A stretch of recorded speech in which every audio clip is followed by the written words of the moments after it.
देखो, कर्क राशि वालों के लिए फरवरी का महीना कैसा जाएगा वो हम समझते हैं ये वीडियो के अंदर डिटेल से। तो ये देखो, कर्क राशि की कुंडली है, गोचर की कुंडली है, और कर्क राशि वालों के लिए जो सेकंड हाउस का लॉर्ड है और जो ट्वेल्थ हाउस का लॉर्ड है, ये सूर्य है और यहाँ पर मर्क्यूरी है। ये देखो, इन लोगों के सातवें घर से जा रहा है, और जो यहाँ पर बारहवें घर का स्वामी बुध है वो कंबस्ट है यहाँ पर। अब ये आप समझना कि ये जो सूर्य है वो 12 फरवरी तक यहाँ पर है। 13 फरवरी से ये सूर्य कुंभ राशि में 8वें घर में चला जाएगा। और ये जो मर्क्यूरी है, ये लोगों की कुंडली में मर्क्यूरी 27 फरवरी तक यहीं पर है। तो पूरे महीने के अंदर ये जो बुध है वो यहीं पर ट्रांजिट करेगा। अब देखो, बात क्या होगी कि ये जो हाउस होता है और ये जो हाउस है, दोनों के स्वामी यहाँ से ट्रांजिट कर रहे हैं सातवें घर से। तो सेवन्थ हाउस जो होता है वो मैरिज का होता है, बिजनेस का होता है, आपके शत्रु के होते हैं, फॉरेन ट्रैवल होता है। ये सारी चीज़ आप ध्यान रखना। और ये सारी जगह पर आपको ये दोनों प्लेनेट का जो ट्रांजिट है यहाँ से जा रहा है तो वो इफेक्ट करवा सकता है। उसके ऊपर क्या है कि यहाँ पर गुरु और केतु दोनों की दृष्टि आ रही है गोचर की। केतु भी ये तीनों प्लेनेट को देख रहा है और जो गुरु है वो भी यहाँ देख रहा है तीनों प्लेनेट को। तो ये समझना कि ये थोड़ा सा प्रॉब्लम वाला टाइम है। मंगल भी यहाँ पर दृष्टि बना रहा है, इसकी 8वीं दृष्टि। तो ये सातवें घर के लिए ज़्यादा तकलीफ दे सकता है। मैरिज में यदि समझौता करना चाहते हो तो वो पॉसिबल है ये टाइम में। आपका यदि लड़ाई झगड़ा हो चुका है मैरिज लाइफ में तो ये टाइम पीरियड में बहुत ही अच्छे से समझौता हो सकता है यदि करना है तो। साथ में ये टाइम पीरियड में मैरिज के लिए अच्छी बात नहीं है, लड़ाई झगड़ा हो सकता है, आपकी सेहत के ऊपर असर कर सकता है, यहाँ पर मारपीट भी हो सकती है। बिजनेस के लिए बहुत सारी अपॉर्चुनिटी आ सकती है। कहीं ना कहीं आपका एक फॉरेन से कहीं अपॉर्चुनिटी आनी, या फिर आप जहाँ रहते हो वहाँ दूर से आपकी कोई ना कोई बिजनेस के लिए अपॉर्चुनिटी आनी, या फिर मैरिज की प्रपोजल आनी। ये सारी पॉसिबिलिटी है ये टाइम पीरियड के अंदर। लेकिन यहाँ पर थोड़ा सा आपका खुद का बचाव करना, क्योंकि ये जो टाइम है आपका, दोनों मारक हाउस के स्वामी है और दोनों दोनों प्रॉब्लम वाले प्लेनेट है। ये सूर्य है मारक हाउस का स्वामी है और ये 12वें घर का स्वामी है बुध। तो ये लग्न कुंडली के लिए ये दोनों सूर्य और बुध दोनों ही यहाँ पर प्रॉब्लम कर सकते हैं। यदि यहाँ पर आपका कुंडली में कोई पाप ग्रह बैठा हुआ होगा तो ये गोचर आपके लिए परेशानी वाला हो सकता है। मैरिज, आपके स्पाउस को तकलीफ हो सकती है ये टाइम पीरियड के अंदर। हेल्थ इश्यू भी हो सकते हैं आपके स्पाउस को। अब यहाँ पर बात करें कि शुक्र है, ये शुक्र का बहुत ही अच्छा योग अभी बन रहा है कि शुक्र जो है वो भी मीन राशि के अंदर से ट्रांजिट कर रहे हैं ये फरवरी महीने के अंदर। तो ये जो टाइम पीरियड है यहाँ पर बहुत ही अच्छा माना जाएगा, भाग्य के लिए बहुत ही अच्छा टाइम पीरियड है।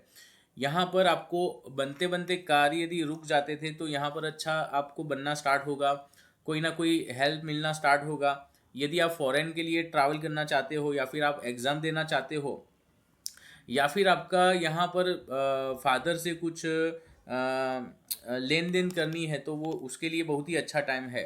मतलब यहाँ पर आपके लिए फेवर कर सकता है समय। आपका यहाँ पर अपना करियर में भी ग्रोथ दिख सकता है ये टाइम पीरियड के अंदर। तो ये देखा जाए तो मैरिज के लिए थोड़ा अच्छा टाइम नहीं है। यहाँ पर और चीज़ देखो कि मंगल जो है वो 12वें घर से जा रहा है। ये मंगल है यहाँ पर रेट्रो है। अब ये 4 तारीख से रेट्रो का एंड होगा और 24 फरवरी तक ये रेट्रो है अभी भी।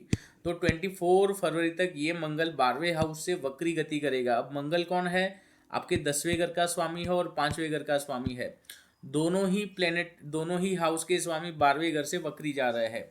तो ये ज़्यादा ध्यान रखो, आपकी प्रेगनेंसी हो, यहाँ पर प्रेगनेंसी है तो प्रेगनेंसी के अंदर भी परेशानी आ सकती है। लव में ब्रेकअप होना, या फिर आपकी पेट की समस्याएं होनी, या नज़र लग जानी, है ना, ये सारी चीज़ हो सकती है। खर्चा हो सकता है। करियर में भी आपको कहीं ना कहीं ज़्यादा एग्रेशन या फिर लड़ाई झगड़ा हो सकता है, आपका ट्रांसफ़र भी हो सकता है करियर के लिए। तो ये पॉसिबिलिटी है ये सारी चीज़ की। यहाँ पर गुरु जो है, गुरु और शुक्र का परिवर्तन हो रहा है गोचर में। तो ये मैंने बोला कि एक अच्छा टाइम है। आपके बनते बनते काम रुक जाते होंगे तो ये काफ़ी अच्छा टाइम बनेगा। अब यहाँ पर एक चीज़ और समझना कि यहाँ पर आपके अभी तीसरे महीने में सारे प्लेनेट यहाँ पर 9th हाउस के अंदर आने वाले हैं। तो ध्यान रखो कि यहाँ पर आपके फादर होते हैं, यहाँ पर आपका एक जो स्टेटस होता है, आपका जो हाई लेवल होता है, अथॉरिटी होती है आपके लाइफ की, और आपके जो एक विचार होता है, आपको जो एक धर्म होता है वो होता है 9th हाउस के अंदर। आपकी पढ़ाई होती है, आपके संतान होते हैं, तो संतान का सुख होता है यहाँ पर 9th हाउस में। अब ये सारी चीज़ों में ग्रहण का एक योग बनेगा तीसरे महीने के एंड में, जहाँ पर 7 प्लेनेट एक साथ आने वाले हैं यहाँ पर 9th हाउस के अंदर आप लोगों की कुंडली में। तो यहाँ पर आप लोग देखो कि थोड़ा सा ध्यान रखना, यदि फॉरेन ट्रैवल करने जाते हो, या फिर आप कोई पढ़ाई में मन नहीं लगता, या फिर कोई एग्ज़ाम के लिए प्रिपरेशन कर रहे हो, या फिर आपको प्रेगनेंसी या फिर संतान की आप प्लानिंग कर रहे हो, तो ये सारी चीज़ों में ध्यान रखने वाली बात है अभी। बाकी यहाँ पर देखा जाए तो अभी भी टाइम अभी बैलेंस नहीं हुआ है। टाइम थोड़ा सा बैलेंस होगा जब यहाँ पर आपका मंगल का रेट्रो यहाँ पर कर्क राशि में आएगा, तो थोड़ा सा आपको बेनिफिट करवा सकता है, तो वो आगे की बात है।